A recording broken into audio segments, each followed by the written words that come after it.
সুপ্রিয় বন্ধুগণ, আসসালামু আলাইকুম। দূরে কাছে দেশে অথবা দেশে বাইরে থেকে কলিজার বন্ধুগণ ঠিক এই মুহূর্তে যে যেখান থেকে বাস্তব জীবনের গল্প শোনার জন্য আমার সাথে জয়েন করেছেন আমি আপন। আর যে আপন জীবনের গল্পের 1200 তার মানে 1200তম পর্বে আপনাকে প্রতিদিনের মতো স্বাগতম জানাচ্ছি। বন্ধুগণ, আজ আমি আপনাকে শোনাবো রংপুরের ভাই আমানুল্লাহর জীবনের ভয়ঙ্কর রকম এক বাস্তব জীবন কাহিনী। বন্ধুগণ, আজকের গল্পের টাইটেল 1500 বৎসর বয়সী পরীকে বিয়ে করে গরিব রিক্সাওয়ালা। 1500 বছর বয়সী এক পরীকে বিয়ে করে রিক্সা ড্রাইভার। দেখেন, আমরা একটা জিনিস আমি নিজে এটা রিসার্চ করেছি বা অনেক আলেমদের সাথে কথা বলে আমি জেনেছি যে আসলে মূলত জিনেদের বয়স কতটুকু হয় এটা কোনো আলেমরাও বলতে পারে না। যেমন জমিন থেকে আসমানের দূরত্ব যেমনি বলা যায় না, ঠিক তেমনি একটা জিন পৃথিবীতে কত বৎসর বেঁচে থাকে এটা শিওর হয়ে কোনো আলেমও বলতে পারে না। আমরা যেরকম বলি যে আমরা আমাদের গড় আয়ু এত বৎসর, একটা মানুষ সর্বোচ্চ এত বৎসর বাঁচতে পারে, কিন্তু জিনেরা কত বৎসর বেঁচে থাকে তার কোনো ধারণা মানুষের নেই।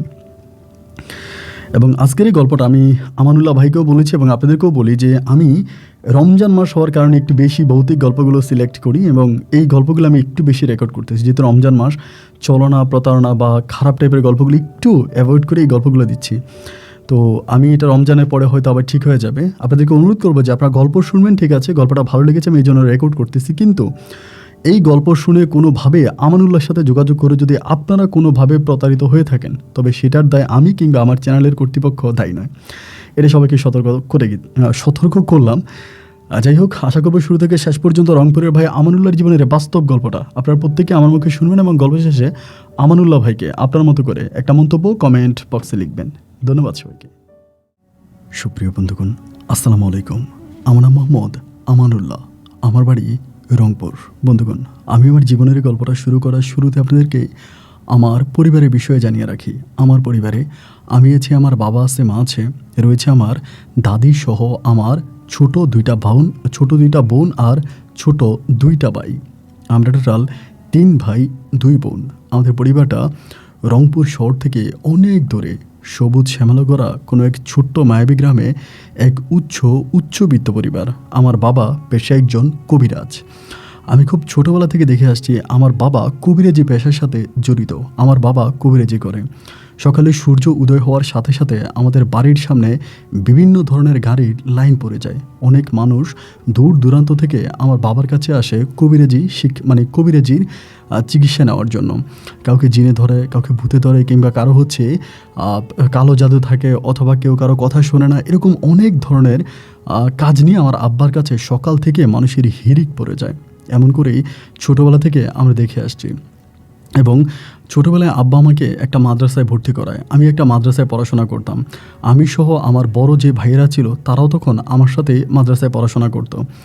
আমি যখন মাদ্রাসায় যাইতাম এবং মাদ্রাসা থেকে আসতাম তখন আমাদের অত্র এলাকার সব মানুষগুলো আমাকে অনেক আদর করতো। আর আমি ছোটোবেলায় থেকে দেখতে শুনতে অনেকটা সুন্দর ছিলাম, অনেকটা সুদর্শন ছিলাম। আমার আব্বা আম্মা দুজনেই কালো ছিল এবং আমার যেই অন্য ভাই বোনগুলো আছে এরও আসলে অনেকটা কৃষ্ণবরণ ছিল, কিন্তু আমি জানি না আমি কেন এতটা সুন্দর হয়েছি। আমি আমার বাবার মুখে শুনেছিলাম আমার দাদা যিনি ছিল তিনি নাকি আমার মতোই দেখতে অনেক বেশি সুন্দর ছিলেন। যাই হোক, এরকম করে মাদ্রাসায় যাইতাম, মাদ্রাসা থেকে আসতাম। এমন করতে করতে আমার একেবারে বড় যে ভাইটা ছিল, আমার বড় ভাইয়ের তখন আমার আব্বু বিয়ে করায়। বড় ভাইকে বিয়ে করে এবং বড় ভাইকে বিয়ে করানোর পরে আমার ভাবি তখন বাড়িতে আসে এবং বড় ভাইয়ের বিয়েতেও আমি অনেক বেশি আনন্দ ফুর্তি করি। এবং আমার এরপরের যে ভাইটা আছে, আমার এরপরের ভাইটা উনি একটা কোম্পানিতে চাকরি পায়। আমার আব্বা নিজে আমার ওই ভাইকে কোম্পানির কাজে পাঠিয়ে দেয়। এরপরে হচ্ছে আমি। তো এরকমভাবে দেখতে দেখতে একটা পর্যায়ে আমি তখন মাদ্রাসা থেকে মাদ্রাসায় পড়াশোনা করে ক্লাস 9-এর বছরে ঘটনাগুলো ঘটে ওই সময় থেকে শুরু করি। ক্লাস 9-এ আমি যখন পড়ি ওই সময় হঠাৎ করে আমার আব্বা কেন জানি হঠাৎ করে রুগী দেখা বন্ধ করে দেয়। আগের মতো রুগী দেখে না এবং বেশিরভাগ রুগীদেরকে আমার আব্বা দেখে না এবং রুগী দেখা বন্ধ করে দেয়। আমার একেবারে বড় যে ভাইটা ছিল ওই ভাইটা আমার আব্বুর সাথে থাকতো এবং আব্বুর ওই কাজে আব্বুকে সাহায্য সহযোগিতা করতো। তো এটা নিয়ে তখন আমার পরিবারের মধ্যে অনেক কথাবার্তা ছড়াছড়ি হচ্ছে যে আব্বু কেন রুগী দেখে না এবং আগের মতো রুগী দেখে না বা আগের মতো কাজ করে না, এবং আব্বু কেমন জানি হঠাৎ করে একটু একা হয়ে গেল। একা বলতে একটু একা একা বসে থাকতো, নীরবে থাকতো, কারোর সাথে খুব বেশি একটা কথা বলতো না। আব্বুর ভিতর কেমন জানি একটা অচেনা অজানা কষ্ট কাজ করতো। মানে এরকমটাই মনে হতো যে কেউ কারোর সাথে কোনো কথা বলে না। ধরেন কোনো মানুষ আসছে আমার আব্বুর সাথে কথা বলার জন্য, 10টা কথা বললে আমার আব্বা একটা কথার উত্তর দিবে এবং মানে নিজেকে কেমন যেন একটু স্কিপ করে, মানে সবার কাছ থেকে নিজেকে একটু আড়ালে রাখতে চায়, একটু একা একা থাকতে চায়, একটু ধ্যানে চলে যেতে চায়।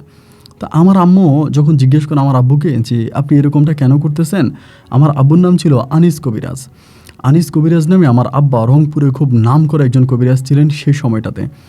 পরে আমার আম্মু জিজ্ঞেস করে যে কী হয়েছে আপনার, আপনি হঠাৎ করে এরকম ঘরবন্দি হয়ে যাচ্ছেন কেন, কারোর সাথে কথা বলেন না, সারাক্ষণে চুপচাপ থাকেন, একা একা থাকেন, মানে কি হয়েছে আপনি বলেন। যখন আমার আম্মু এরকম করে জিজ্ঞেস করে, আমার আব্বু বলে আমার ভালো লাগে না, আমার কারোর সাথে কথা বলতে ভালো লাগে না, একা থাকতে ভালো লাগে, নীরব থাকতে ভালো লাগে, আমাকে বিরক্ত করো না, আমাকে বিরক্ত করো না, আমাকে আমার মতো থাকতে দাও। তা আম্মু বলতেছে যে এরকমভাবে তো হতে পারে না, আপনি এরকম একা একা থাকবেন, কারোর সাথে কথা বলবেন না, আমরা তো আপনাকে নিয়ে অনেক টেনশন করি, আপনি এগুলো কেন করতেছেন। আমার আব্বা কোনো কিছুই বলে না। এমন করে প্রায় মাস দেড়েকের মতো কেটে যায়, 1.5 মাসের মতো কেটে যায় এবং 1.5 মাসের মাথায় আমার আব্বা খাওয়া দাওয়া বন্ধ করে দেয়। মানে খাওয়া দাওয়া বন্ধ করে দেয়, ঘুমায়ও না, একেবারে চুপচাপ ঘরের কোণার মধ্যে বসে থাকে এবং 1.5 মাস, মানে 1.5 মাসের মাথায় আমার আব্বা মানে টোটালি রুগী দেখা বন্ধ করে দেয়, মানে সম্পূর্ণভাবে রুগী দেখা বন্ধ করে দেয়। কোনো রুগী আসলে আমার আব্বা ডিরেক্টলি বলে যে আমি এখন আর কবিরাজি করি না, আমি কবিরাজি পেশা ছেড়ে দিয়েছি, আপনারা অন্য কোথাও চলে যান। এমন কোনো দিন আসতো না, মানে প্রতিদিন আপনার 100, 150, 200, 500 মানুষ পর্যন্ত আমার আব্বার কাছে আসতো। মানে এরকম হইতো যে মানুষ, মানে রুগী দেখতে দেখতে আমার আব্বা রাতের 12টা 1টা পর্যন্ত বেজে যেত, আব্বু রাতে ঘুমোতে পর্যন্ত পারতো না। অথচ সেই লোকটা টোটালি রুগী দেখা বন্ধ করে দিল, কোনো রুগীই দেখে না এবং রুগীরা যদি আব্বুর কাছে আসে আব্বু ডিরেক্টলি মানা করে দেয় যে আমি রুগী দেখি না, আপনারা চলে যান। তো এমন করে সময়গুলো কাটতেছে, মা সবাই টেনশন করতেছে। এরকম করতে করতে একদিন হঠাৎ করে সকালবেলা আমি মাদ্রাসায় যাব, ওই মুহূর্তে আমার আব্বা তখন সাদা একটা মানে ব্যাগের মধ্যে তার কাপড় চোপড়গুলো নিতেছে। পরে আমার আম্মা বলতেছে যে আপনি যে ব্যাগে কাপড় চোপড় নেন, আপনি কোথায় যাবেন। আমি তখন কান্নাকাটি শুরু করলো। বড় ভাই তখন আলাদা ঘরে থাকতো ভাবির সাথে, আর মেজো ভাই যে ছিল উনি তো বাড়িতে থাকতো না। পরে আম্মু যখন এরকম করে মানে চিল্লে করতেছে, আমি তখন দৌড়ে গেছি রুমের মধ্যে, যে দেখি আমার আব্বু ব্যাগ ট্যাগ সব কিছু রেডি করে ফেলতেছে, মানে বেরিয়ে যাবে। পরে আমি সব আব্বুর সামনে গিয়ে দাঁড়াইলাম যে আব্বু কোথায় যাচ্ছেন, মানে কোথায় যাচ্ছেন, আপনি ব্যাগ ট্যাগ সব কিছু রেডি করে চলে যাচ্ছেন, তা কোথায় যাচ্ছেন। আব্বু আমাকে বলে আমি কোথায় যাব তা আমি জানি না, তবে আমি বাড়ি থেকে বাইরে চলে যাচ্ছি, তোর মায়ের দিকে খেয়াল রাখিস, তোরা ভালো থাকিস, এরকম করে বলতেছে। তো আমার আব্বা কিন্তু এই কবিরাজি করে অনেক জায়গায় সম্পত্তি কিনেছে, মানে আমাদের এলাকায়, বাজারে, এখানে সেখানে বিভিন্ন জায়গায় আব্বা প্রচুর জায়গা কিনছে, মানে অনেক জায়গায় সম্পত্তি কিনছে। তো আমারে বলে যে তোরা জায়গায় সম্পত্তিগুলো দেখে রাখিস, আমি চলে যাচ্ছি, যদি সময় হয় আমি আবারও আসবো। এই কথা বলে আব্বু বেরিয়ে যাচ্ছে। আম্মা তখন আমার পিছনে পিছনে পাঠাইছে যে তোর আব্বা কই যায়, যা তো। এরকম করতে আমার আব্বা বাস স্ট্যান্ডের দিকে যাচ্ছে এবং সাদা কাপড় দিয়ে, মানে এই আপনার কাপড় দিয়ে মুখটাও ঢেকে ফেলছে, আব্বুকে চিনাও যায় না, মানে এইরকম একটা অবস্থা করে ফেলছে। অ্যান্ড বাজারের কাছাকাছি যাওয়ার পর আব্বু আমারে বলে যে আমানুল্লাহ বাড়িতে যাও। আমি বললাম আব্বা আপনি কই যাবেন, আমি আপনি পিছিয়ে যাবো, আমি আপনার সাথে যাব। আব্বু আমারে বলে আমি তোমাকে বলছি বাড়িতে যাওয়ার জন্য, তুমি বাড়িতে যাও, মানে খুব জোরে আমাকে একটা ধমক দেয়। এবং ধমকটা দেওয়ার পরে আমি তখন আর আব্বুর পিছিয়ে গেলাম না, আমি বাড়িতে চলে আসছি। বাড়িতে এসে মাকে বললো যে মা এই ঘটনা, আমি তো আব্বার পিছিয়ে গেছিলাম, কিন্তু আব্বু আমাকে ধমক দিয়ে মানে আমাকে বিদায় করে দিচ্ছে এবং বলছে আমি যাতে আব্বুর পিছনে না যাই, গেলে আমাকে মারবে বা আব্বু আমার উপরে খুব রেগে আছে। আমার আম্মা বলে তা রেগে থাকলে কী হয়েছে, তুই পিছিয়ে যাবি না কেন গেলি না, মানে আম্মু ওর সাথে খুব রাগারাগি করতেছে। তাই আমি বললাম আব্বু আমাকে যেতে দিচ্ছে না, আমাকে যেতে মানা করতেছে, নিষেধ করতেছে, তা নিষেধ করার পর আমি আব্বুর পিছিয়ে যাবো কেন, এরকম করে আম্মুর সাথে আমিও একটু ডেকে যাই। এর ভিতরে আমার মা তখন আমার বড় ভাইকে ডেকে আনে এবং আমাদের বাড়ির আরও কয়েকজন লোককে ডেকে আমারে বলতেছে আমার বড় ভাইয়ের সাথে যাওয়ার জন্য, আব্বু কোন দিয়ে গেছে আব্বুকে নিয়ে আসার জন্য, মানে আব্বুর পিছিয়ে যাওয়ার জন্য। পরে আমি বললাম আচ্ছা ঠিক আছে। দেন আব্বুর পিছিয়ে মানে আমি তখন আমার বড় ভাইকে সাথে করে নিয়ে আমাদের গ্রামের আরও 2জন লোক ছিল, ওদেরকে নিয়ে বাজারের দিকে যাচ্ছি। এখন বাজারে যাওয়ার পরে আমার আব্বারে কেউ দেখে নেই, মানে বাজারে যত লোকজন আছে সবাইকে জিজ্ঞেস করলাম যে আব্বু তো এদিকে আসছিল, এখন কেউ দেখছে কি না। সবাই বলতেছে যে না আমরা তো দেখি নাই, ওই তো বাজারের দিকে আসে নাই, মানে টোটালি সবাই বলতেছে যে বাজারের দিকে আসে নাই। আমার ভাইয়া বলতেছে যে আব্বু এদিকে আসছে, আমার ছোটো ভাই দেখছে বাজারের দিকে আসছে, বলে না বাজারের দিকে আসে না। আমরা পুরোটা বাজার তন্ন করে খুঁজলাম, আব্বুরে আর পেলাম না, মানে আব্বুরে টোটালি পাওয়া গেল না। এবং আব্বুকে না পাওয়ার পরে এবার হলো কি, মানে মা তখন কান্নাকাটি শুরু করছে যে কোথায় চলে গেল, কি হলো, না মরে গেল, কি হয়েছে, মানে আম্মু আর এগুলো নিতে পারতেছে না। আম্মু খুবভাবে কান্নাকাটি করতেছে এবং আম্মুর ওই কান্নাকাটি দেখে আমার দাদি, ঘরের অন্য মানুষ যারা আছে প্রত্যেকেই কান্নাকাটি করতেছে, মানে সবাই কান্নাকাটি করে। তো এক পর্যায়ে তখন হলো কি মাইকিং করা শুরু হলো। ওই দিন তো আব্বু আর আসলো না, রাতের বেলা আব্বুর কোনো সন্ধান পাওয়া গেল না। এবং পরের দিন সকাল থেকে তখন মাইকিং করা শুরু হলো, এলাকায় এলাকায় মাইকিং লাগাই দিল। 2টা মাইক ভাড়া করা হলো, পুরোটা জায়গার ভিতরে মাইকিং করা হচ্ছে। আমার আব্বুর নাম ধরে বলা হচ্ছে যে অমুক কবিরাজ, আনিসুল্লাহ কবিরাজ কোথাও আসছে কিনা বা আপনারা কেউ দেখছেন কিনা, এরকমভাবে মাইকিং করতেছে। 2 দিন পর্যন্ত মাইকিং করা হয় এবং 2 দিন পরে 3য় দিনের জন্য আমরা যখন মাইকিং নিয়ে বেরোবো, সকালবেলা আমার আম্মা তখন আমারে বাধা দিল, আমারে বলে আর আমার ভাইয়েরে বলে যে মাইকিং করিস না, তোর আব্বু মানা করছে। আমি বললাম যে আব্বু মানা করছে? আব্বু কীভাবে মানা করছে? আব্বু কি বাড়িতে আসছে? মা আমারে বলে গতকালকে রাতে আমাকে স্বপ্নে দেখাইছে আমি যাতে তোর আব্বাকে নিয়ে হাসাহাসি না করি এবং মানুষ তোর আব্বাকে নিয়ে হাসি ঠাট্টা করতেছে, এগুলো যাতে আমি বন্ধ করি। তোর আব্বা আমাকে স্বপ্নে এসে বলেছে আমি যাতে এই ধরনের কাজগুলো না করি। তা আব্বা যেহেতু অনেক বড় একজন আপনার কবিরাজ ছিল, তা আব্বুর মাঝে তো এরকম অলৌকিক ক্ষমতা আছেই। তা আমরা তখন কী করলাম, এগুলো বন্ধ করে দিলাম। আর এরকম লোকে লোকে আব্বুরে খুঁজে বেড়াইতেছি না বা এগুলো করতেছি না, টোটালি তখন বন্ধ করে দিলাম। এই অবস্থার মধ্যে আব্বু প্রায় আপনার 4 মাস পরে, এই 4 মাস পর্যন্ত আমি মাদ্রাসায় পড়াশোনা করি, ভাইও আছে, পরিবারের সবাই ভালোভাবেই আছে। সবাই আব্বুর জন্য দোয়া দরুদ করতেছি, আব্বুর জন্য দোয়া পড়ি, আল্লাহ যাতে আমার আব্বুকে ফিরে নিয়ে আসে, আব্বুকে যাতে ফিরে পাই, এরকমভাবে সবাই দোয়া দরুদ করতেছি। প্রায় 4 থেকে 5 মাস পরে একদিন হঠাৎ করে সকালবেলা আব্বু বাড়িতে আসছে। হঠাৎ করে আব্বু বাড়িতে আসছে। বাড়িতে আসার পরে আমরা তো আব্বুর পায়ে সবাই আনন্দিত, 4 মাস পরে নিজে নিজে চলে আসছে। কোথায় ছিল, কই গেছে, এগুলো কারো কাছে বলেও না, আর আমরা কেউ জিজ্ঞেসও করি না যে কোথায় ছিলেন এতদিন বা হঠাৎ করে কোত্থেকে আসছেন। এই বিষয়ে আমরা আব্বুরে কোনো কিছু জিজ্ঞেস করি না, আর আব্বু আমাদেরকে কোনো কিছু বলে না।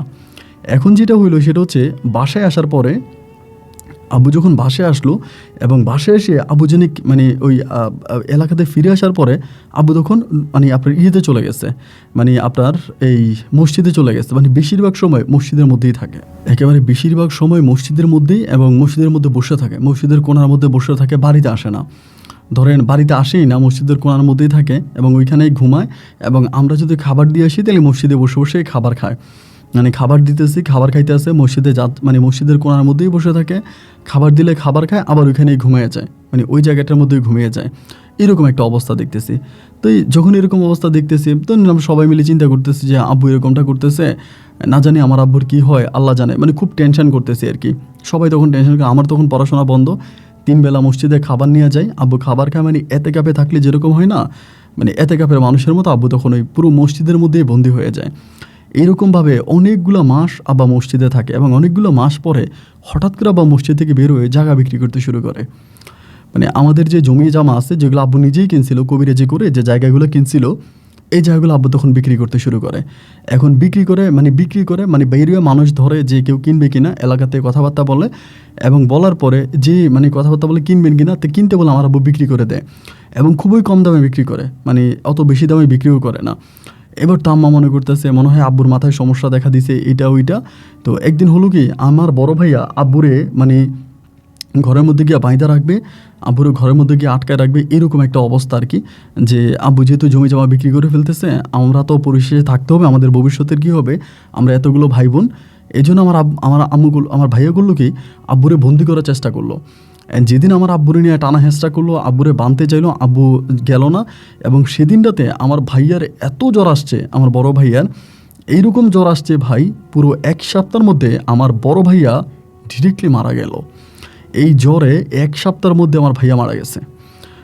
ভাইয়া মারা যাওয়ার পরে সবাই তখন পরিবারে ভয় পেয়ে গেছে, আমার আব্বারে আর কোনো কাজে বাধা দেয় না। আমার ভাইয়ার জ্বর উঠছে এবং এই জ্বর ভালো হয় না, ডাক্তার দেখাইতেছি। এবং ওই জ্বরের মধ্যে একদিন রাতে হঠাৎ করে আমার ভাইয়া মারা গেল। ওই সময় আমার একটা ভাতিজি আছে আর আমার ভাবি আছে। এবার আমরা ভয়ও আব্বুর সাথে আর কেউ কথা বলি না, কারণ আমরা বুঝে গেছি যে আব্বুর মাঝে অলৌকিক কিছু ঘটতেছে। আব্বুর সাথে আর কথা বলি না, আব্বুর সামনে যাই না। এরকম করতে করতে আব্বু জায়গা বিক্রি করতেছে, বিক্রি করতে করতে করতে করতে একদম টোটালি সব বিক্রি করে ফেলছে, আর কিছুই রাখে নাই। এই মসজিদের মধ্যে বসে আমি টাকা যে কী করে সেটাও জানি না।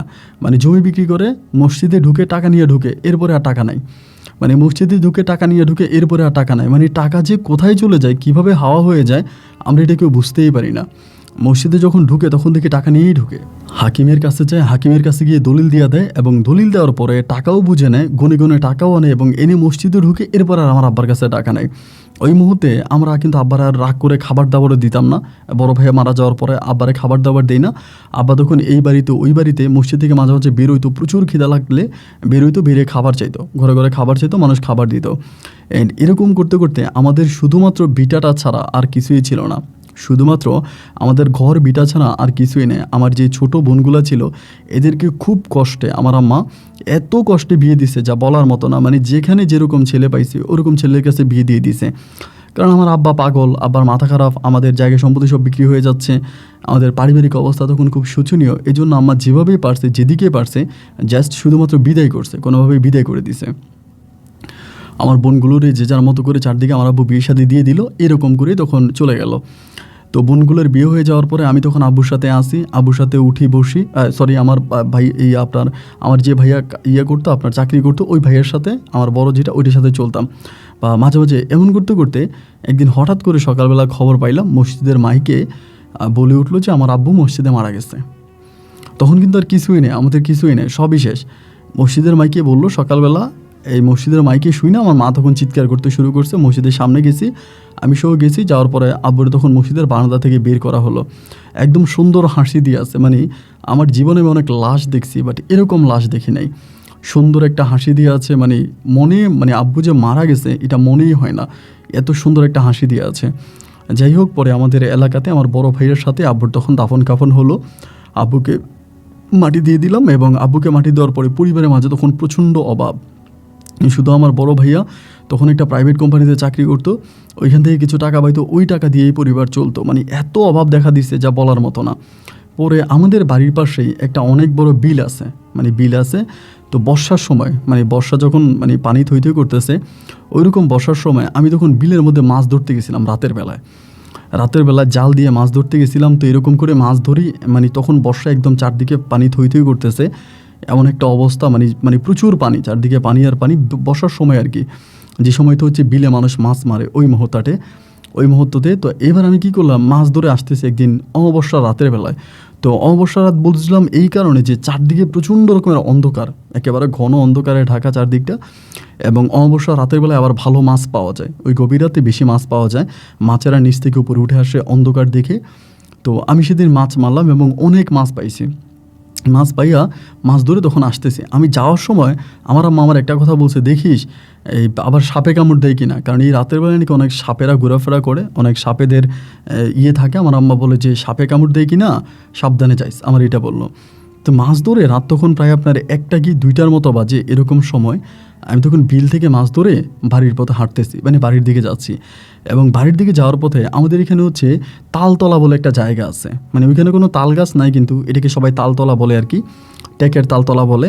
এখন টেকের তালতলার কাছে আসার পরে দেখলাম ভয়ঙ্কর আকারের একটা সাপ।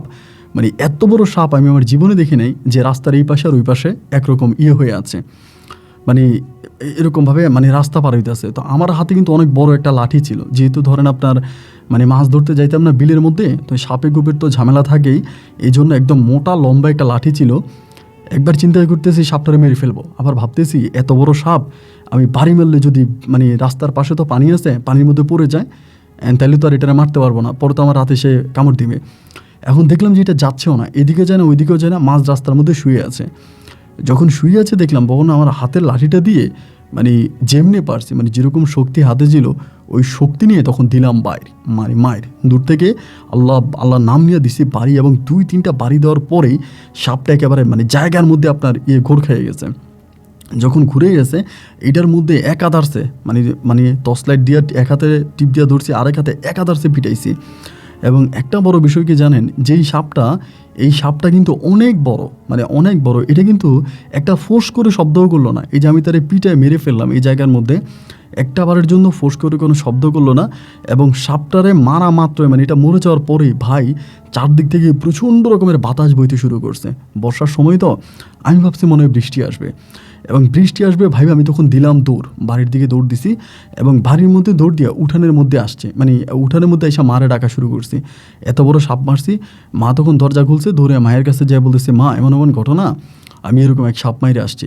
মা আমারে বলে, দরকার আছে তোর সাপ মারার কি দরকার, সাপ কি মরছে, নাহলে তো রাতের বেলা আবার চলে আসবে বাড়িতে।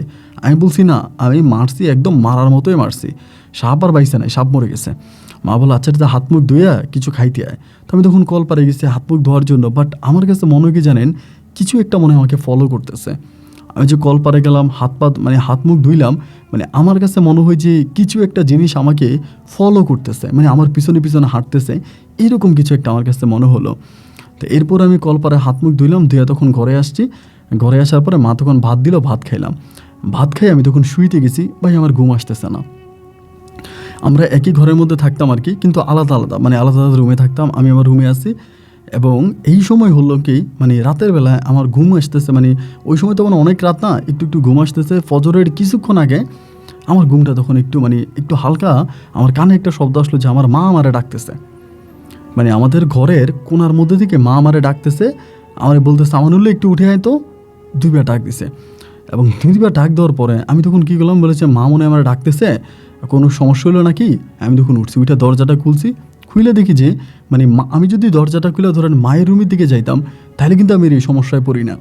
আমি মায়ের রুমের দিকে না গিয়ে আমি মেইন দরজা খুইলা, মানে আমাদের যে মেইন গেট ছিল, মেইন দরজা খুলে আমি তখন এই ঘরের কোনায় গেছি। এবং ঘরের কোনায় শুধু গেছি এইটুকুই আমার মনে আছে, আর কিছু মনে নাই। এই যাওয়ার পরে আমারে এরকম করে ধরে আমাদের বাড়ির পাশে হচ্ছে একটা জমি ছিল, ওই জমিতে হচ্ছে আপনার চাষাবাদ করা হতো।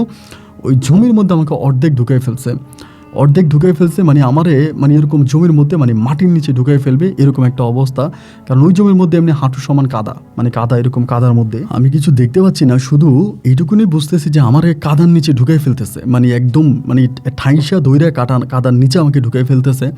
আমি দৌড় পড়তেছি, চিৎকার চেঁচামেচি করতেছি, ও আল্লাহ বলে চিৎকার করতেছি। তখন তো আর নিজের ভিতরে তো নিজের আর নাই, যে আমি তো বুঝেই গেছি যে আমারে মেরে ফেলবে, বা আমারে মেরে ফেলার প্ল্যানিং চলতেছে, আমাকে মেরে ফেলবে। আমি আল্লাহ বরখতমে দোয়া পড়তেছি, যে ইন্নালিল্লাহি পড়তেছি, এবং ওই মুহূর্তেই হঠাৎ করে আজানের শব্দ আসছে, এবং আজানের শব্দটা আমার কানে আসা মাত্র ঝাঁত করে সব কিছু ঠান্ডা হয়ে গেল। মনে হয় যেন আমার উপর থেকে অনেক বিশাল কিছু একটা লাফ দিয়ে আকাশে উঠে গেছে, এরকম কিছু একটা মনে হলো। এবং আমি তখন খুব কষ্টে, আমার হাতগুলো ভেঙে ফেলছে, আমার দুইটা হাত ভেঙে ফেলছে, এরকমভাবে পিচ দিয়ে ভেঙে ফেলছে। আমি তখন খুব কষ্ট ওইখান থেকে কাদা থেকে উঠে আমার আজানের মধ্যে আমাকে উঠে আসতে হবে, কারণ আজান শেষ হলে আমাকে আবারও হয়তো ধরবে, আবারও মারবে। এজন্য আজানের মধ্যে উঠা ঘরের দরজা এসেই মা গো বলে দুইটা ডাক দিয়ে ওখানে জ্ঞান হারিয়ে ফেলার পরে তখন আমার মাথায় পানি টানি ঢালে, এবং আমাকে তখন হসপিটালে নিয়ে যায়। আমার যখন জ্ঞান ফিরে তখন আমি দেখি ব্যানগাড়ির মধ্যে আমি শুয়ে আছি, আমাকে হসপিটালে নিতে আসে ব্যানগাড়ি করে। পরে আমাদের এলাকার হসপিটালে নিয়ে গেছে। ওইখানে নিয়ে যাওয়ার পরে এই হসপিটালে আমার নিচে, আমার মনে আছে হসপিটালে আমার চিকিৎসা চলতেছে, এরই মাঝে আইসা আমার মারতেছে। এই হসপিটালের মধ্যে আমার মারতেছে, মারিয়া আমার কী করতেছে আমি জানি না, আমার জ্ঞান হারাই ফেলছি, শুধু মারতেছে। এমন করতে করতে পরে ওইখান থেকে আমার হাত পা কী করছে জানি না, প্রায় বিকেলের দিকে আপনার আসরের নামাজের সময় আমার তখন জ্ঞান আসছে। আমি কিন্তু ওই হসপিটালে যাওয়ার পর আবার জ্ঞান হারাই ফেলি। আবার জ্ঞান আসার পর আমি দেখি আমাদের ঘরের দরজায় আমার দুইটা হাত বাঁধা, হাত বেঁধে রাখছে হসপিটাল থেকে। আমার জ্ঞান আসছে, এবং আমি যে বাঁচবো এটা কিন্তু কেউ বলে নাই, সবাই বলছে আমি মরে যাবো, আমাকে মেরে ফেলবে এরকম অবস্থা। এবং জ্ঞান ফেরার পর আমার তখন শরীর খুব দুর্বল। আমার আম্মা তখন চামচ দিয়ে আমাকে গ্লুকোজ খাওয়াচ্ছে। আমি গ্লুকোজ খাইতেছে, পরে আমি মারে বললাম মা কী হয়েছে আমার কী হয়েছে। মা আমারে বলে তোর কী হয়েছে আমারে বল। আমি বললাম মা আমি তো জানি না, আমি রাতের বেলায় শুয়েছিলাম, এবং শুয়ে থাকা অবস্থা আমি শুনতে পেলাম যে তুমি আমরা ডাকতেছো মা, তোমার ডাক শুনে আমি ঘর থেকে বেরিয়েছি, এরপরে আমাকে মারছে, এগুলো সব কিছু আমি মার কাছে বলছি। মা আমারে বলে বাবারে তুই তোর জীবনে অনেক বড় ভুল করে ফেলছিস। আমি কী করছি মা আমারে বলতেছে যে তুই যে সাপটারে পিঠে মাইরে ফেলছিস এটা সাপ ছিল না, এটা একটা বয়স্ক জিন ছিল।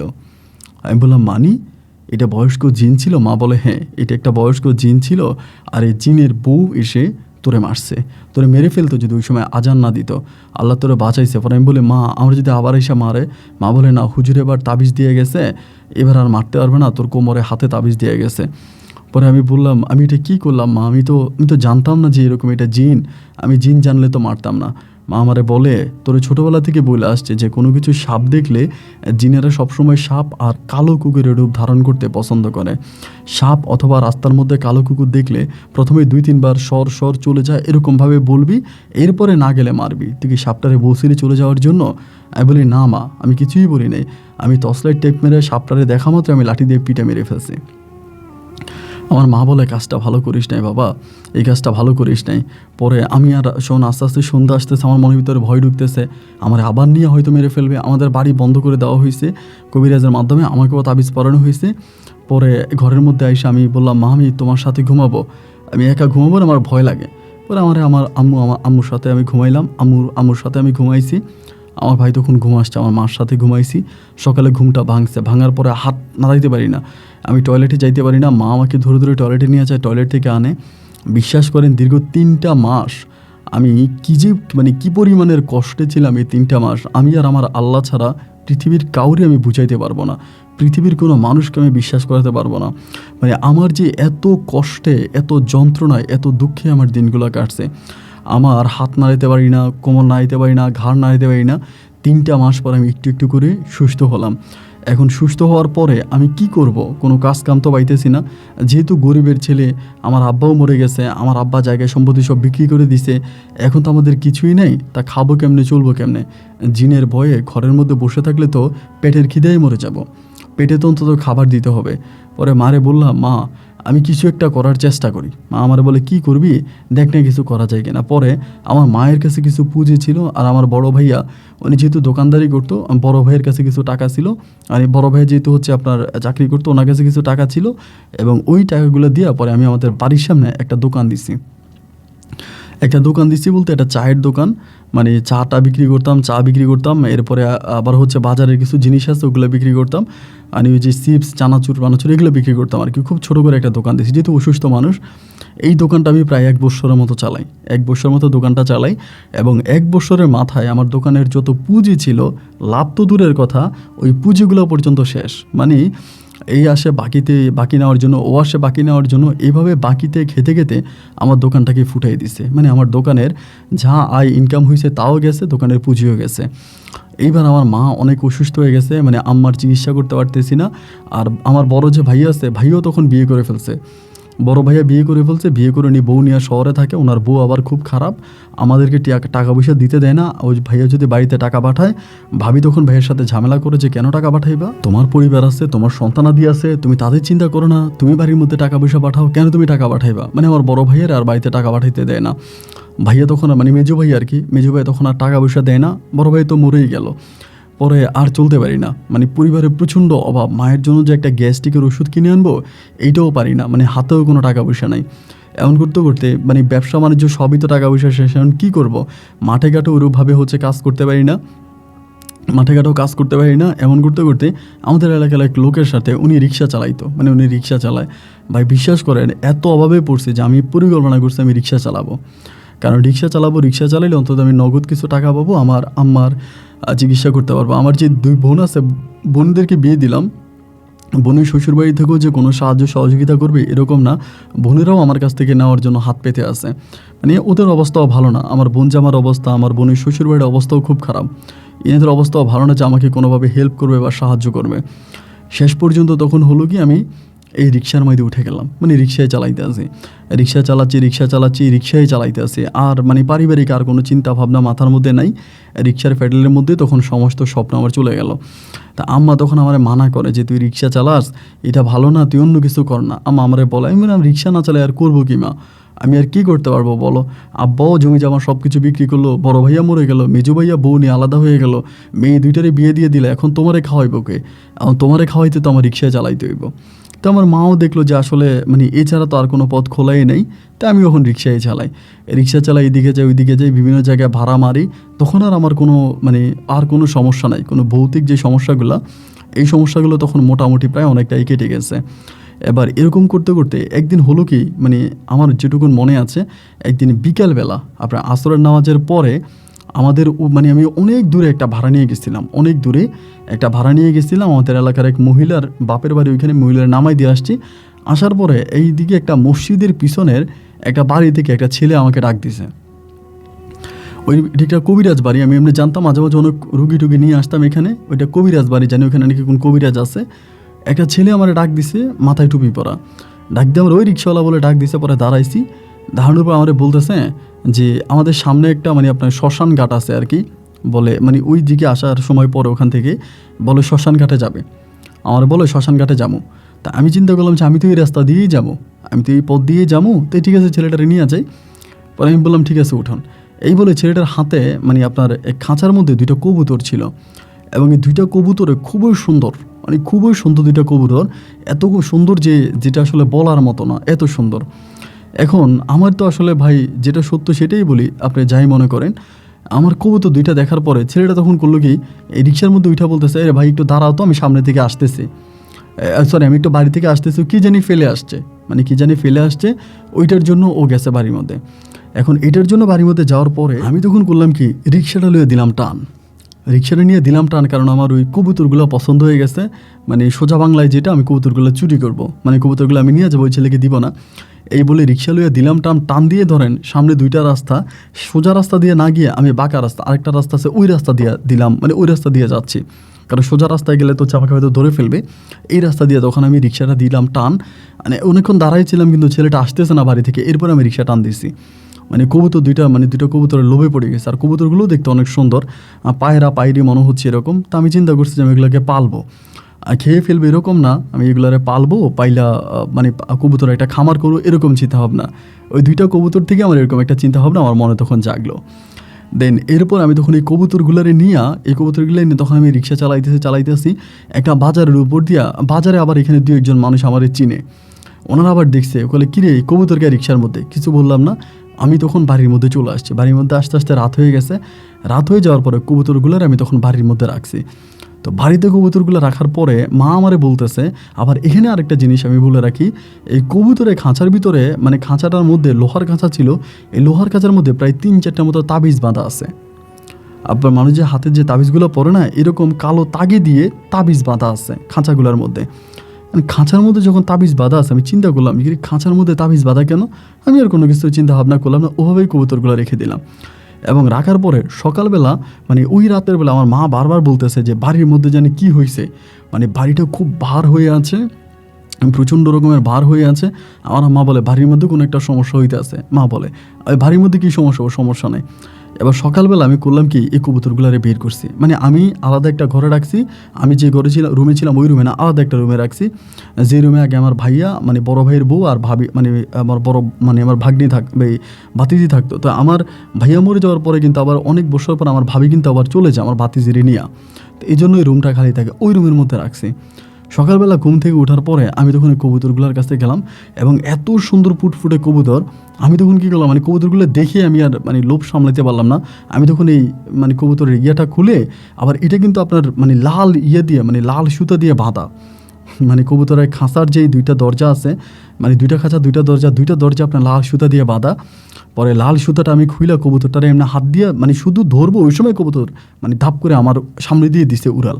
মানে 2টা আমি খাঁচা একসাথেই খুলছি, এবং খোলার পরে মানে আমার সামনে দিয়ে কবুতর 2টা উড়াল দিয়ে চলে গেছে, মানে আমার সামনে দিয়ে। পরে আমার আম্মা বলে কিরি কী হয়েছে, আমি বললাম মা এমনি ঘটনা, কবুতর 2টা আনলাম, এই যে উড়ে চলে গেছে। আম্মা বলে এটা কোনো কথা হইলো, কবুতরকে পোষ মানা কবুতর, এ কি আর আসবে, এ তো আর আসবে না, এ তো চলে গেছে, আর আসবে না, এ তো পোষ মানা কবুতর না, এটা কী করলি, এটা কোনো কাজ করলি। আম্মা আমারে বলতেছে, আমি বললাম মা আমি তো বুঝি নাই, এখন এইটা কি আর আসবে না। আম্মা বলে আর আসছে, আর আসবে। এই করে দিনের প্রায় আপনার, আমি সেদিন আর রিক্সা নিয়ে বেরোইলাম না, বাড়ির পাশে হচ্ছে একটা লাউ ক্ষেত করছিলাম। পরে ওই লাউ ক্ষেতের মধ্যে একটু ঝাঁটা দিতেছি, লাউ ক্ষেত দেখাশোনা করতেছি। এমন সময় দিনের প্রায় 11টা, 11:30 দিকে হঠাৎ করে 4-5 জন লোক আমার বাড়িতে, 4-5 জন লোক, এবং ওই 4-5 জন লোকের মাঝে দেখলাম ওই ছেলেটাও আছে, যে ছেলেটার কবুতর আমি গতকালকে নিয়ে আসছিলাম। পরে আমি চিন্তা করলাম যদি ধরে, যদি বেশি ঝামেলা করে, তা কবুতর 2টার দাম কত দিয়ে দিব, কী আর করবো, যেহেতু আমি নিয়ে আসছি, আর আমিও তো পাই নাই, আমার এখান থেকেও তো চলে গেছে। তা যদি আইসা আমারে ধরে, কবুতর 2টার দাম যে আমি তাই দাম দিয়ে আমি মানে চলে যাবো, এটা চিন্তা করছি। পরে আসার পরে আমি ওই এই থেকে আসছি, ওই লাউয়ের ক্ষেত থেকে আসছি। আসার পরে ছেলেটা আমার কাছে দূরে এসে বলতেছে, ও ভাই আপনি কালকে কবুতর নিয়ে আসলেন কেন, আমারে বলে। আমি বললাম ভাই আমি তো অনেকক্ষণ দাঁড়াইছিলাম, আপনি তো আর আসেন নাই, আর আপনি না আসার পর আমি কবুতর নিয়ে আসছি। এখন কীভাবে তারা আমার বাড়ির ঠিকানা বের করে ফেললো, বাপরে বাপ, আল্লাহই ভালো জানে। কারণ এটা আমার বাড়ি থেকে অনেক দূরে, আমার বাড়ি থেকে মেলা দূরের এক জায়গা। এরপরও কেমনে কেমনে আমার ঠিকানা বের করে ফেলছে। এবং ঠিকানা বের করার পরে তারা ঠিকানা অনুযায়ী চলেও আসছে। ঠিকানা অনুযায়ী এসে মানে আমার ধমকাধমকি করতেছে, আমি কেন কবুতর নিয়ে চলে আসলাম, এটা আমি ঠিক করি নাই, এটা মানে অনেক কথাবার্তা আমাকে শোনাইতেছে। আর আমি বলছি, ভাই আমি তো নিয়েই আসছি, এখন আমাকে ধমকাধমকি করে আর কি হবে বলেন, এখন আপনি মারেন কাটেন যাই করেন করতে পারেন, আমি তো কবুতর নিয়ে চলে আসছি। পরে বলে, না না, আপনি কাজটা ভালো করেন নাই, এই কাজটা আপনি খুব অন্যায় করছেন, এই কাজটা আপনি ঠিক করেন নাই, এটা করা আপনার ঠিক হয় নাই। মানে আমার সাথে যেভাবে পারতেছে ওভাবে রাগারাগি করতেছে। তো রাগারাগি তো তারা করবে, কারণ তাদের কবুতর আমি নিয়ে আসছি। পরে আমি বললাম যে, ভাই ঠিক আছে, আমার সাথে রাগারাগি করেন না, কবুতরের দাম যা তা আমি দিয়ে দিব। বলে, আরে ভাই কবুতরের দাম দিবেন মানে কবুতর কই, কবুতর দেন। আমি বললাম, ভাই কবুতর তো এমনি এমনি। এইটা বলার পরেই ছেলে তখন আমার দিকে বড় বড় চোখ করে তাকে বলো, সর্বনাশ, আপনি এটা কী করছেন, আপনি এটা কী করছেন, আপনি এটা কী করছেন। আমি বললাম, কী করছি মানে ভাই, কবুতর চলে গেছে, আমি খাঁচা খোলার পর চলে গেছে। পরে বলে, খাঁচাগুলো কই। পরে আমি খাঁচাগুলো বের করছি, বের করার পরে আমারে বলতেছে, ভাই আপনার চোখে কি আপনি কানা নাকি অন্ধ, আপনি দেখেন নাই এই খাঁচার মধ্যে যে তাবিজ বাঁধা আছে এগুলো কি আপনার চোখে পড়ে নাই। আমি বললাম, ভাই খাঁচার মধ্যে তো তাবিজ বাঁধা আছে, কিন্তু এগুলো কিসের তাবিজ ভাই, আমি তো আর তা জানি না। এগুলো কিসের তাবিজ খাঁচার মধ্যে বাঁধে এটা আমি জানি না, আমি তো চিন্তা করতেছি। বলে, ওই মেয়ে এগুলো কবিরাজ আমার কাছে দিছে, আমি কবিরাজের ওখানে থাকি, উনি আমার দিছে, এই দুইটারে আমি শ্মশান ঘাটে নিয়ে আমি এগুলোরে জীবিত মাটি দিয়ে দেওয়ার জন্য শ্মশান ঘাটে গর্ত করে দুইটা কবিরাজকে মানে দুইটা কবুতরকে জীবিত মাটি দেওয়ার জন্য আমাকে দিছে, আর আপনি কবুতরগুলো ছেড়ে দিলেন। ওই মেয়ে এগুলো কি কবুতর নাকি, এগুলো তো জিন, ডাইরেক্ট আমারে বলে। আমি বললাম, কী বলেন এগুলো জিন, আমি বাড়িতে আনছি, আমার পাশের ঘরে ছিল, পাশের রুমে ছিল, আমার মতো কোনো সমস্যা হয় না, আপনি কি বলতেছেন এগুলো জিন। উনি বলে, অবশ্যই এগুলো জিন, কবিরা যে বলছে এগুলো ভালো না, এগুলো জিন, আপনি কি করলেন এটা, আপনি তো মারা পড়বেন, আপনাকে তো এগুলো মেরে ফেলবে। পরে ভাই আমি ওদের কথাবার্তা বুঝি না, পরে আমার এখান থেকে ধরে মানে মোটামুটিভাবে ওরা আমার এখান থেকে নিয়েই যাবে। পরে আমার আম্মাও ধরছে, আমার কথাও মানে না, আমাকে ওরা এখান থেকে উঠাই নিয়ে গেছে, কবিরাজের বাড়িতে নিয়ে গেছে, ওই মসজিদ বাড়িতে নিয়ে গেছে। নিয়ে যাওয়ার পর আমি তো ভাই রিক্সা চালাই। পরে নিয়ে যাওয়ার পর আমার জিজ্ঞেস করলো কবিরাজে, সুন্দর করে জিজ্ঞেস করছে, তোমার নাম কি। আমি বললাম, আমার আমানুল্লাহ। পরে বলে, বাড়ি কই, ঠিকানা বলে যখন আমার আব্বার নাম বলছি যে আমি এই আনিস কবিরাজের ছেলে, এটা বলার পরে আমারে মানে আর মারা তো দূরের কথা, আমার কাছে ডাকছে, ডাইকা বলতেছে, তুমি আনিস কবিরাজের ছেলে। আমি বললাম, হ্যাঁ। বলে, আনিস কবিরাজের শিষ্য আমি। আমারে বলে, আমি তোমাদের বাড়িতে অনেক গেছি, তুমি হয়তো আমার ভুলে গেছো, আমার চেহারা হয়তো তোমার মনে নেই, কবুতরগুলো কী করছো। আমি বললাম, কবুতরগুলো এমনি এমনি আমি সকালবেলা এইটি খুব ভালো লাগছিল, আমি সুতা খোলার পরে দুইটা খাঁচা থেকে বেরিয়ে গেছে, চলে গেছে। পরে আমারে বলে, এই কবুতরগুলো তো খারাপ জিন, এগুলো তো খারাপ জিন ছিল, আমি কবুতরে আকৃতি করে খারাপ দুইটা জিনের ওর কাছে দিছি শ্মশান ঘাটে গিয়ে, যাতে এগুলোরে জীবিত মাটি দিয়ে ফেলে, কিন্তু তুমি এটা কী করলা। আমি বললাম, তো জীবিত মাটি দেওয়ার সময় যদি চলে যেত, বলে না, খাঁচা সহ মাটি দিয়ে দিবে। পরে আমি বলে দিছি। পরে আমি বললাম, দেখেন এ তো চলে গেছে, এখন আমি কি করব। বলে, চলে গেছে যে কি করবা, কাজটা তো তুমি ভালো করো নাই, তোমার আব্বু তো এমনিতেই মরে গেল, তোমাদের পারিবারিক অবস্থাও ভালো না, আমি জানি তুমি কি করো। আমি বললাম, আমি রিক্সা চালাই। পরে বলে, রিক্সা চালাও। পরে উনি কী করলো, ওনার এখান থেকে আমাকে উল্টে 2000 টাকা দিল ওই কবিরাজে।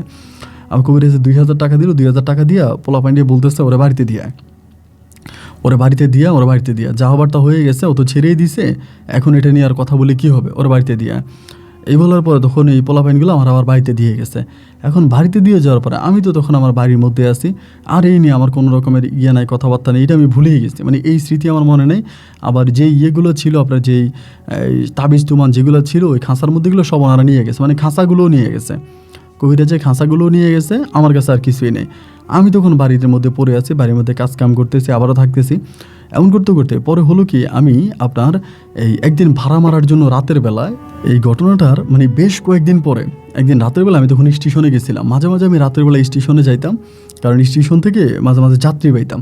রাতের বেলায় ওই যে ঢাকার যাত্রীরা আসতো, একটা দুইটা ভাড়া পাইলে মোটামুটি ভালো ভাড়া পাওয়া যেত, রাতের বেলায় ভাড়া আবার ডাবল পাইতাম।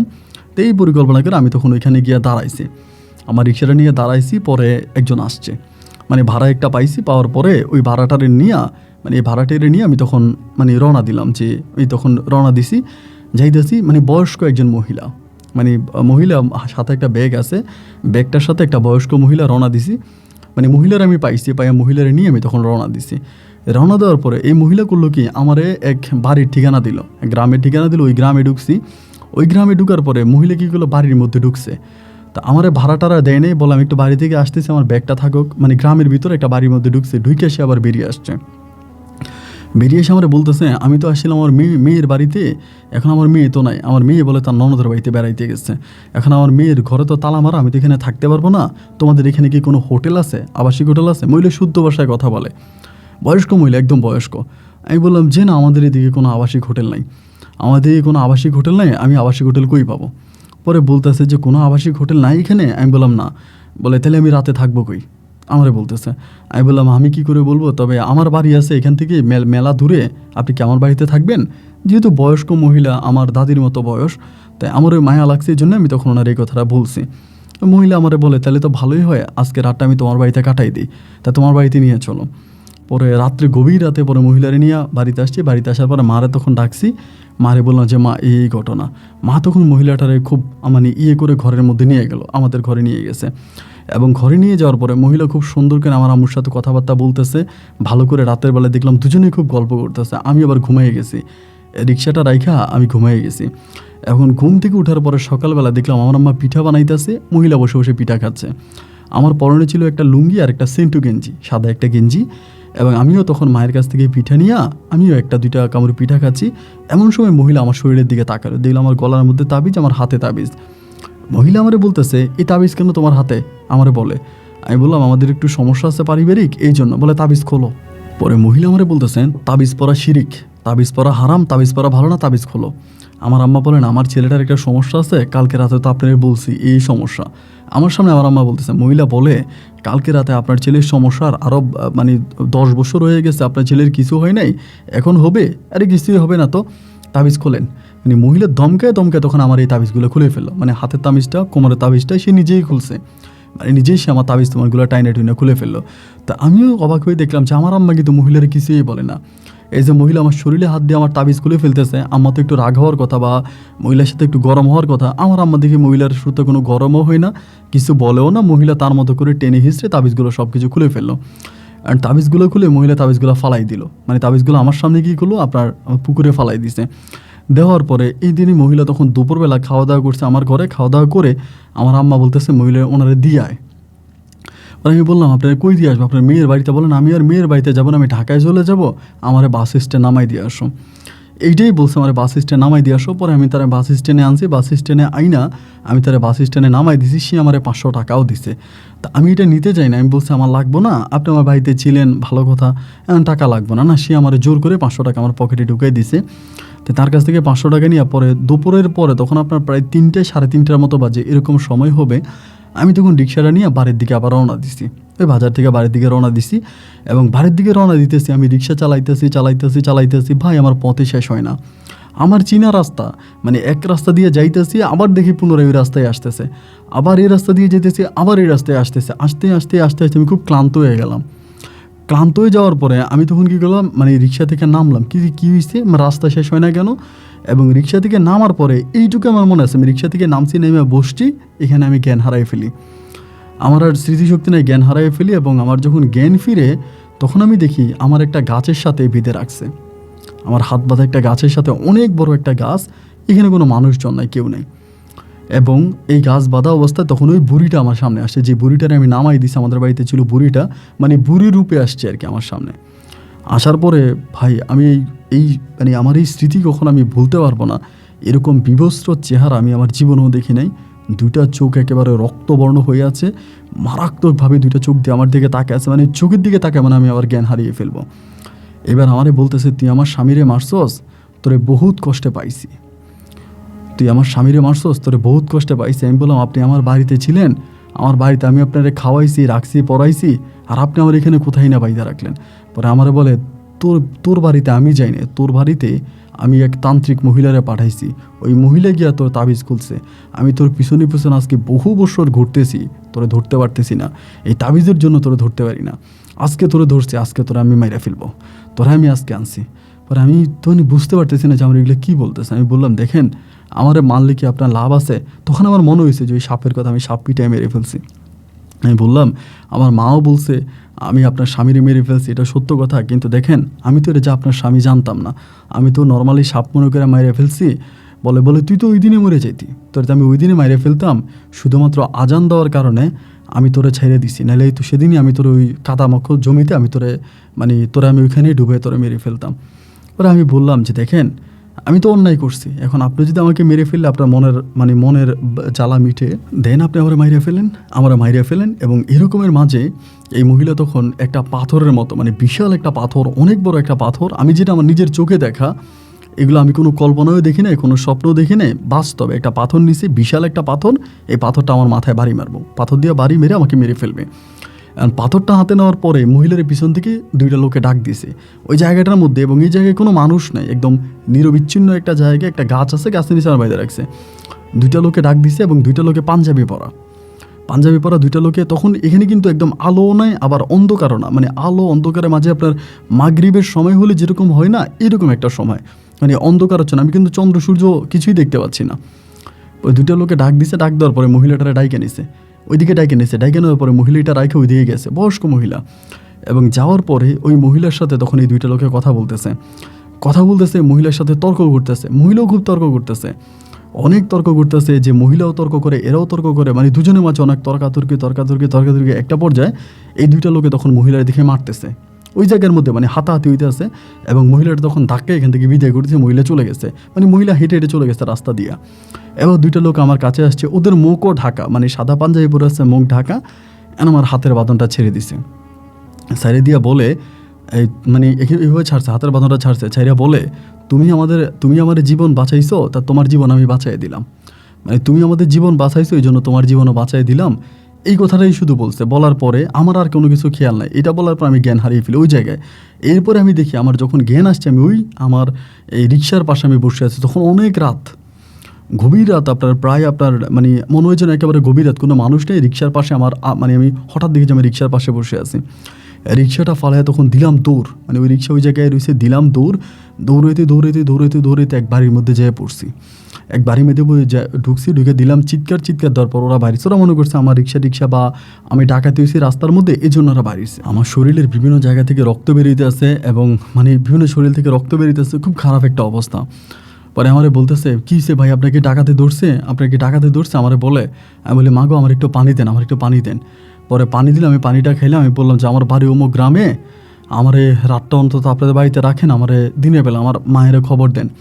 পরে এরা আমার ঘরের ভিতর রাখলো। ওরা মনে করছে ডাকাতি হয়েছে, ওরা ভাবছে যে হয়তো ডাকাতি হয়েছে, এবং ডাকাতি হওয়ার কারণে আমার এরকম সমস্যাটা হয়েছে। এবার হলো কি, আমার তখন মা আসছে, আমার কাছে। মা আসার পরে তখন এসে আমারে এইখান থেকে আসছে, আরও 2-3 জন আসছে, খবর দিছে বাড়িতে। ওরা এসে আমার এখান থেকে আমার রিক্সা সহ আমার বাড়িতে নিয়ে গেছে।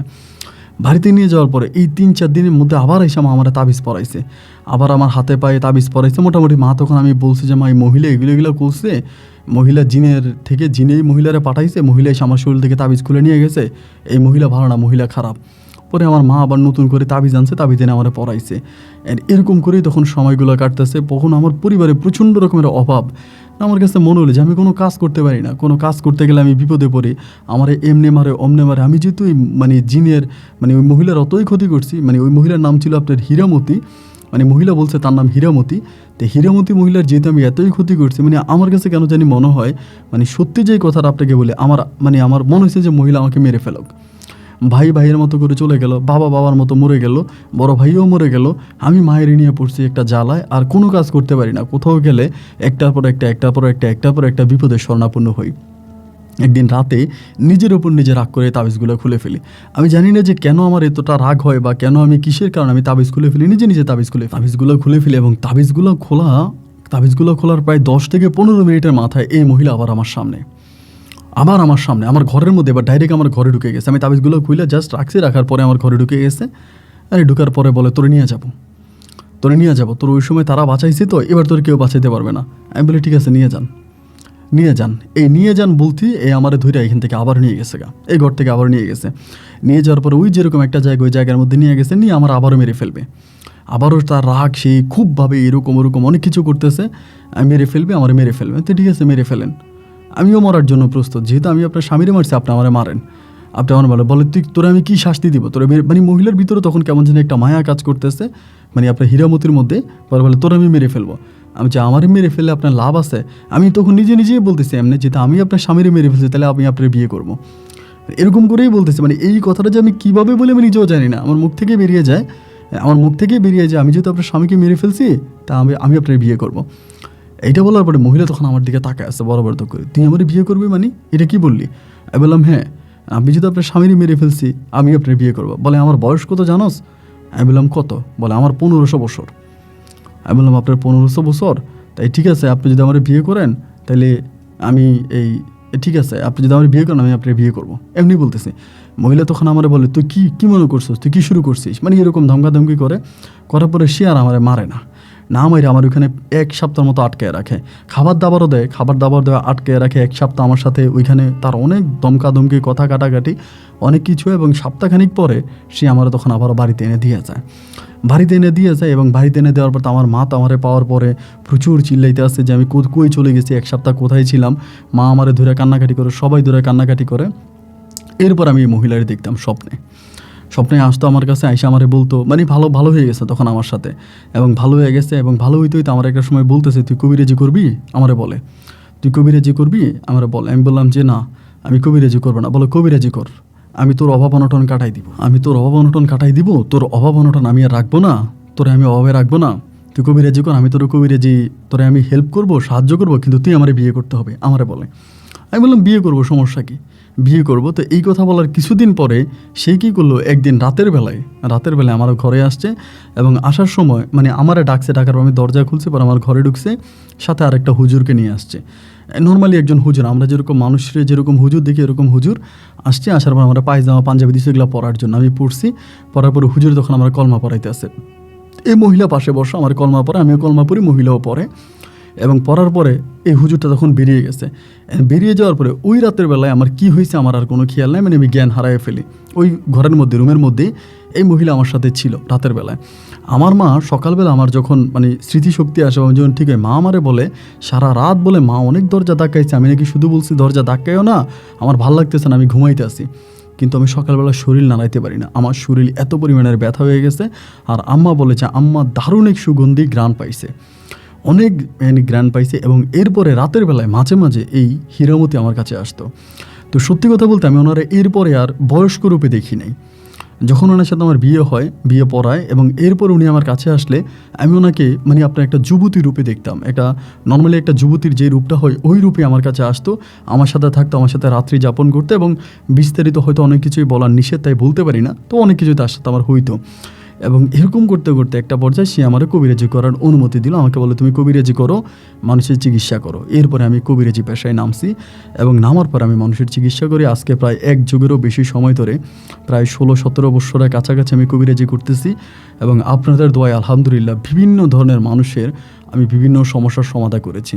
তা আমার এই ঘটনাটা আমি আপনাকে বলেছি, তার একটা বড় কারণ আছে। আমি আপনার একটা গল্প এতদিন আগে গল্পটা শুনেছি, গল্পের পর্বের নামটা আপনাকে বলছি, যে ওই গল্পের যেই লোকটা এইরকম একটা সমস্যার মধ্যে আছে, আমি ওই সমস্যাটা সমাধান করতে চাই। ওই লোকটারে আপনি আমার ঠিকানাটা দেন, যাতে আমার কাছে আসে। যদি আমার কাছে আসে আমি ওনাকে শেফা দান করবো, এবং উনি ইনশাল্লাহ ভালো হয়ে যাবে। আমি ওনার কাছ থেকে কোনো টাকা পয়সা নেব না। যদি পারেন আপনি আমার ঠিকানায় লোকটাকে পাঠান। আমার ঘর বাড়ি তেমন কিছুই নেই, আমি মানুষের কাছ থেকে কোনো টাকা নিই না, তবে মানুষের চিকিৎসা করি। আমি আমার বৈঠকখানার পুরো ঠিকানা আপনাকে দিলাম, আপনি লোকটাকে আমার এখানে পাঠাইয়েন মেহেরবানি করে। ভালো থাকবেন, আসসালামু আলাইকুম।